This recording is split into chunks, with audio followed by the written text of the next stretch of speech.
Welcome into Seahawks Today. We've got some big roster moves going on right now in Seattle. 2 players were picked up on the waiver wire by the Seattle Seahawks. I'll let you know who they both were and what that means for this roster. Shaquill Griffin, he ended up getting cut by this team, but he's still sticking around in Seattle. What does that mean for this roster? Is he going to go to the practice squad? Is he going to come on as a coach? Is he going to help in the scouting department?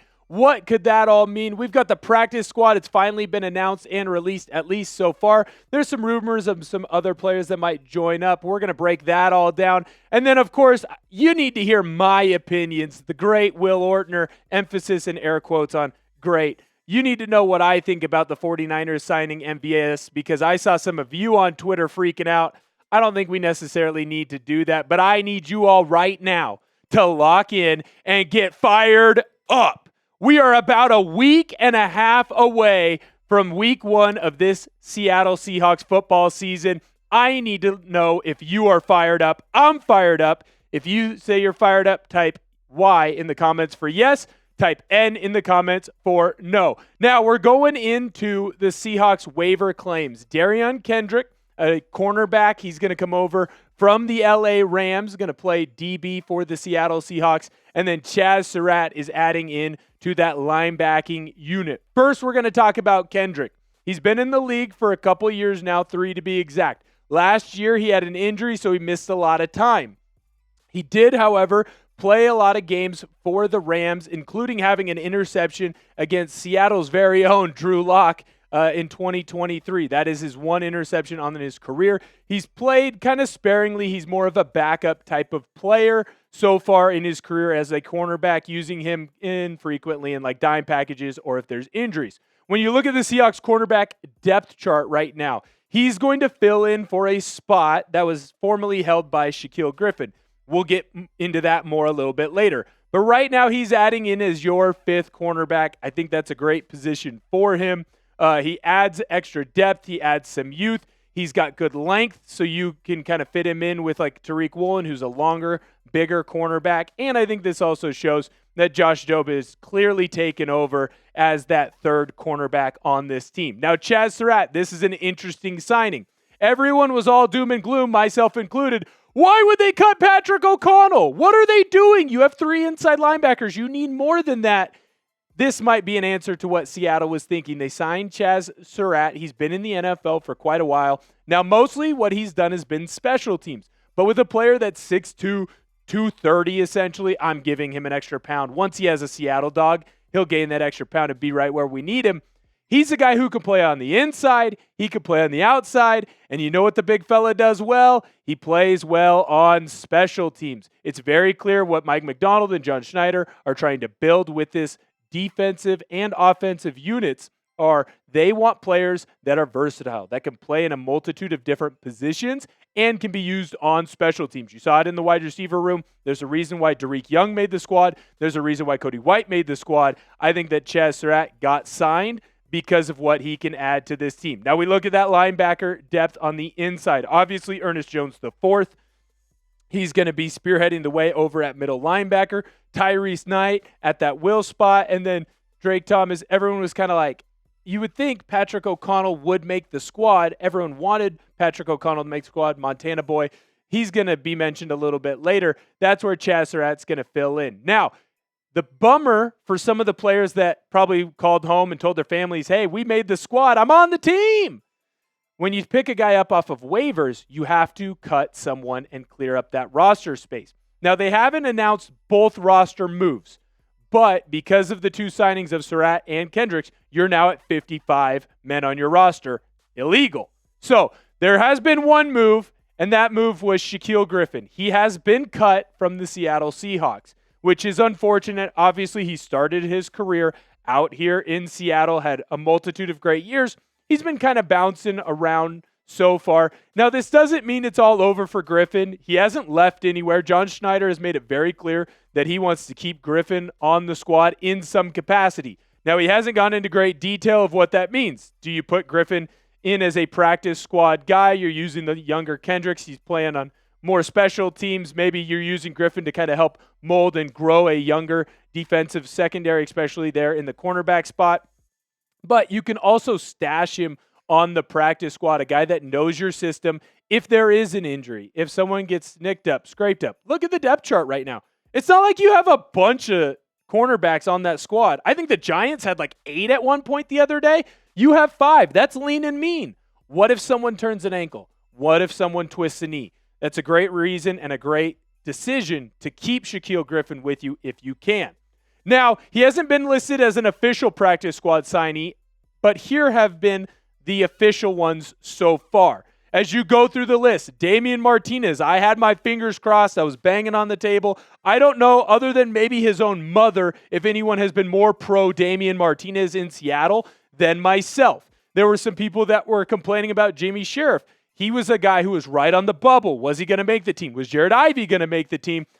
Ivey ends up making the squad. Sharif gets cut. Now you stash him, you bring him back. He's another guy that adds depth to that linebacking room because he can play on the outside as one of the edge guys, but you know where else he can play? He can play inside as well. So if there's some injuries, he can bounce up. Jacardier Wright, he clearly went out and performed at such a high level against Kansas City and against Green Bay that Seattle felt like they had to keep him on the squad. We'll get more into him and Martinez a little bit later. Quentin Bohanna, a guy who's kind of bounced around the NFL. Was he going to make this squad? Was he going to be a player that was right there on that bubble? Could you hold on? Could you keep him? Seattle felt like they could get him back on the practice squad, and of course they were able to do that. Now we're going to bounce into the next crew of guys, but before we do that, I do want to make clear that Seattle gets an extra practice squad signee because of the International Pathways program. So Seattle's going to end up having a total of 17 practice squad players. Brandon Peely, another guy who got a safety against Kansas City. There was question marks of, will you be able to keep him? Will he make the roster? Will he get cut and now get picked up by someone else? Obviously, Seattle felt like they could get him back, and they did. The big surprising cut, at least in my eyes, Patrick O'Connell. I had some people in my DM saying, don't worry, Will. Take a deep breath. It's going to be okay because Patrick O'Connell is going to end up back on your practice squad, and if you need to elevate him because of injuries or anything else like that, you're going to have him right there. Keep Jared Ivey on the squad. Make sure that you don't cut Ivey because he might not make it back to you after the waiver wire. Now, I want this clear. The practice squad is going to be constantly changing. We've already talked about it with Shaquill Griffin. John Schneider's made it clear he isn't going anywhere. And so don't be shocked if there's already some other moves coming out. In fact, I've heard some rumors, some Tweety birds out there. Hey, this might be happening. That might be happening. Don't be shocked if you see some more signings to the practice squad or maybe even potentially the active roster coming up soon.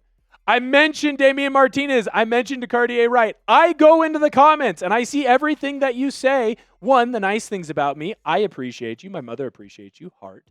But there's been a lot of talk about Damien Martinez and Jacardier Wright. Which is the better back? There were some people that were banging on the table like me. Hey, it needs to be Damien Martinez, RB4. Some of you were saying it needs to be Wright. He needs to be RB4.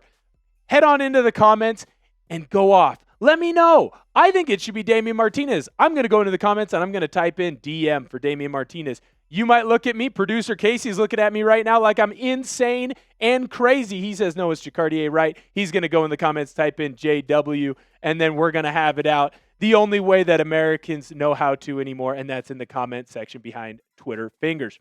Now, the last topic that I wanted to get into was the 49ers signing MVS. And in a lot of situations and for a lot of teams, there would be a big freak out. Oh no, our rival came in and they signed a former player of ours. He's going to give them all of the answers. He's going to help them figure out how to defeat us. We're playing them week 1. The sky is falling. You should be freaking out. Wrong.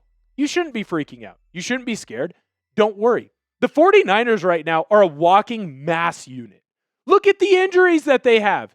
Juwan Jennings, they're saying he's going to play. He hasn't done a whole lot this preseason. He hasn't done a whole lot in training camp. He's got a calf injury. Jordan Watkins has a bad ankle right now. Brandon Ayuk, he's still dealing with his knee injury from last year. That's not to mention that they have some other players that are fighting through some other issues. Ricky Pershaw is like their only healthy guy right now. They're thinking about bringing back Kendrick Bourne. So you're talking about a 49ers roster that is bringing in multiple older veteran receivers, which is a smart move by them, to help bolster that wide receiving core because they don't have a lot of guys ready for prime time right now. They're a walking mass unit. I feel horrible for their trainer. That, or they might need a new trainer. I don't know what to tell you. They had to sign a wide receiver to survive. Frankly, they're going to have to sign 2 or 3, and that's why MVS ended up over there. I'm not worried about it at all. MVS was here for a cup of coffee, and he's the type of player that is a deep play threat. You know who went against him all training camp? You know who knows how to stop him from being a deep play threat? The cornerbacks and safeties on the Seattle Seahawks roster. They went against him the whole time. The 49ers aren't going to be able to come in and put in a crazy play package for him. You know why? Because we're a week and a half from game day. So MVS is going to go in and he's going to have the basic knowledge of what that team is, and that's it.